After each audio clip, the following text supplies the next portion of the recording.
Good morning, MJ. Kumusta ngayon ang sitwasyon dyan matapos itong nangyaring malakas na lindol, MJ? Yes, amigo, kabi-kabilang pinsala ang naitala matapos tumama ang 7.4 na lindol sa Eastern Mindanao pasado alas 10 ng gabi nitong Sabado, December 2. Ayon sa Provincial Disaster Risk Reduction and Management Office o PDRRMO ng Surigao del Sur, dalawa na ang naitalang namatay sa probinsya matapos tumama ang malakas na lindol. Kinilala ang isa sa mga nasawi na si Kevin Paul Nombrado, 30 anyos, na namatay matapos mabagsakan ng pader habang siya ay natutulog sa kanyang bahay sa Bislig City. Ilang minuto matapos ang malakas na pagyanig, agad na naglabas ng tsunami warning ang Philippine Institute of Volcanology and Seismology o PHIVOLCS sa Surigao del Sur. Kaya naman mabilis na lumikas ang mga tao papunta sa mas mataas na mga lugar. Sa Butuan City, naglabasan ang mga pasyente sa isang pribadong ospital matapos ang lindol. Agad namang rumispondi ang Bureau of Fire Protection o BFP sa lugar matapos na may sumiklab na apoy sa loob ng ospital. Ayon sa mga otoridad, wala namang nasaktan sa nangyaring insidente. Ang mall na ito sa Butuan, nakitaan na ng bitak ang pader, habang nakitaan din ng sira ang ilang mga eskwelahan sa lungsod. Nakitaan naman ng crack ang isang tulay sa barangay Poblasyon sa lungsod ng Bislig at nagkabitak-bitak din ang mga kalsada.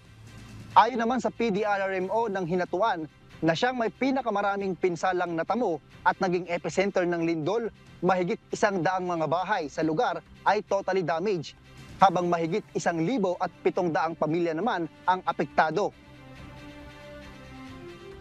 At dakong alas 3 ng madaling araw kahapon, kinansila na ng ang tsunami warning sa coastal communities at nakabalik na rin ang mga residente sa kanilang mga tahanan. Pero subalit, hindi pa rin maiwasan, amigo, ng mga residente ng mangamba dahil sunod-sunod na aftershock ang naranasan sa iba't ibang bahagi ng probinsya. Hanggang kanina, patuloy na nakapagtatala ng aftershocks ang PHIVOLCS sa bahagi ng Hinatuan.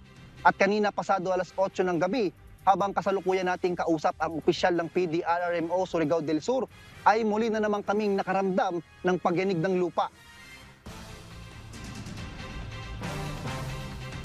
And mind you, nakatulong talaga yung fourth quarter nationwide simultaneous earthquake drill na dito ginanap sa Kapitolyo ng Surigao del Sur. We are the host in which the drill evaluators from Caraga region dito dito sila lahat to assess how we perform. O ito nga, meron pang kasalukuyan ngayon may aftershock while we are doing this interview malakas. Sa ngayon, nakikipagtulungan na ang Department of Social Welfare and Development o DSWD sa mga lokal na pamahalaan para sa pagbibigay ng mga kinakailangan tulong ng mga apektadong residente. At nagkansela na rin ng klase sa mga pampubliko at pribadong paaralan sa iba't ibang bahagi ng Caraga, partikular dito sa Surigao del Sur. At amigo, kaninang alas 3 ng madaling araw, muli na naman kaming nakaramdam ng malakas na aftershock. 6.7 magnitude ayon sa PHIVOLCS at ang epicenter nito ay sa bayan ng Caguait sa Surigao del Sur. Pansamantalang nawala ang supply ng kuryente, pero sa ngayon ay nakabalik na rin ito, amigo. Oo, malalakas yung mga aftershock na naitatala dyan, MJ. Pero meron ba tayong mga residente dyan o mga kababayan dyan na inilikas at nananatili ngayon sa mga evacuation center, MJ? Amigo, dito sa Butuan ay nakabalik na sa kanilang mga tahanan. Pero sa ating pakikipanayam sa PDRRMO sa Surigao del Sur, yung ilang kanilang mga residente na lumikas ay nagsibalikan na rin sa kanilang mga bahay. At kanilang tinututukan nga itong bayan ng Caguait, amigo, dahil napaliligiran ito ng tubig, ng karagatan, itong mga residente malapit dito sa bayan ng Caguait. At isa nga ito sa mga lubhang naapektuhan nitong 7.4 na lindol, amigo. Pero sa ngayon ay nakabalik na sila sa kanilang mga tahanan at nagsasagawa na rin ng LGU, ang local government unit ng Caguait, para mabigyan sila ng kanilang mga tulong sa mga susunod pa na mga araw, amigo. O, tinaasahan natin dyan, MJ, na patuloy ang isasagawang damage assessment ng lokal na pamahalaan para matiyak yung mga establishment na mga kung sigurado pa o ligtas pa ba na ito ay gamitin ng ating mga kababayan, MJ.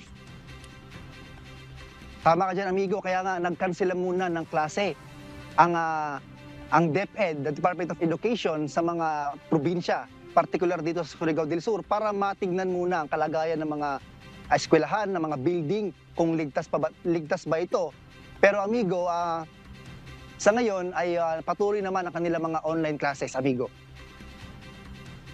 Alright, patuloy kaming hihingi sa iyo ng update at makikibalita kami sa iyo dyan, MJ. Maraming salamat, MJ Vasquez, nag-uulat ng live mula sa Butuan City.